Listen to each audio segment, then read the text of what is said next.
we're going to have a look at this range of products here, which is the R&F Encaustic Paints range.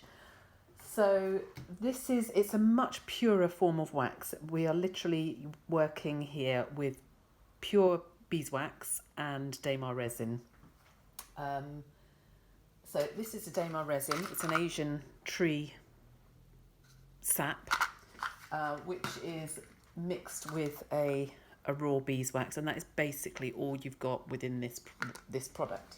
So basically, raw beeswax plus Damar resin is called wax medium, and this is a pellet form. So this is a wax medium. This is one that I've melted and then solidified, so you can get cakes of wax medium, or in this pellet form.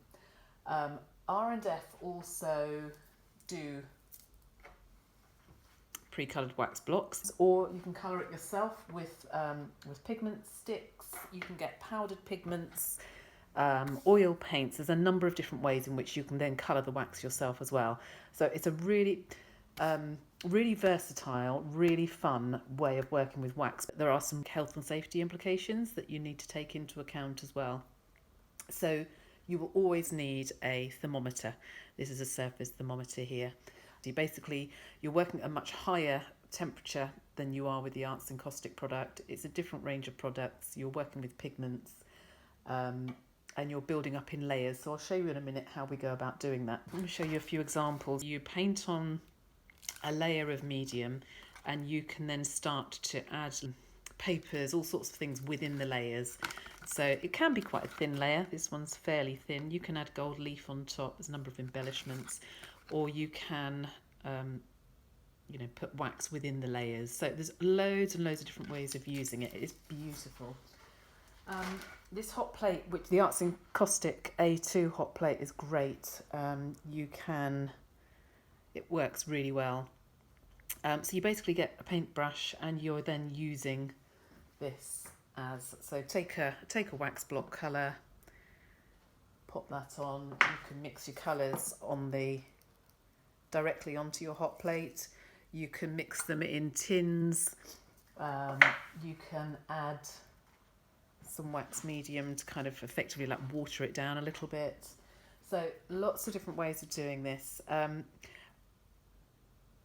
And what you have to do is, once you start working on a piece, let me take one of these as a sample. So if I were to take, you see, this is a sample piece that I have.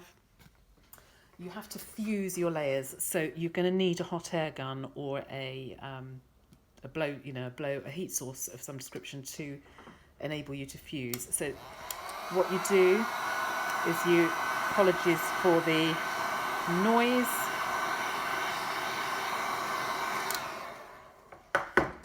I want to start off with a bit of a warm surface, but you're going to paint layer onto layer onto layer, and you have to fuse at each stage. So just add a bit of, I'm not worrying about finished effects here, but just to give you a very, very quick idea. And again, there are more resources about this on the website. This is just to give you a very brief overview. So you add a layer on, and then you will need to fuse again.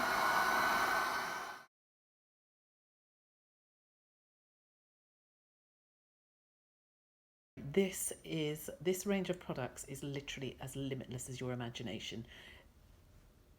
As I say, there are so many ways to colour. You can colour under the wax, within the wax, or on top of the wax. You can mix your colours on top of your hot plate. You can mix them in these pots. You can buy them pre-coloured. You can mix your own colours. There are just so many things you can do with this range.